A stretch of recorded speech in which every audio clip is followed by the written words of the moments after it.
Туугандар, бул экинчи котелубуз. Бул котелубуз 300 квадраттан 500 квадратка чейинки болгон чоң зданияларга ырашытылган.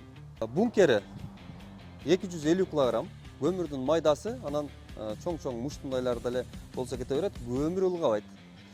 Бул деле 220 вольт жөн эле барып розеткага сайылат. Бул жерде настройкасы баары даяр болот. Аккумуляторго деле кошсоңуздар болот.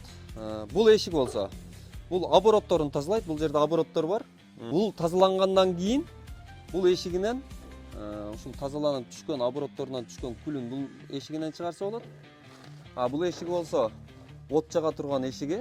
Муну ушу күзүндө бир жагасыздар. Ошону бойдон бул эшигин ачпасаңыздар деле болот. Кышы менен иштей беретебиз. Бул эшигинен болсо постоянно күлдү аласыздар. 2 күндө бир болосо 3 күндө бир кичинерээк зданияларга коюлса 5 күндө бир алсаңыздар болот. Андан кийин бул жерде мотор редукторлору, мисалы бул мотор, вентилятор, булар аябай надежный. Буга чейин аябай көп колдонгонбуз. Өзүн көрсөткөн мотор редукторлор турат. Ушул мотор редукторлор компьютер менен кошулуп, бул котелубуз 1,5 киловатт ток суткасына расход кылат. Бул 3 сом 4 сомго барабар.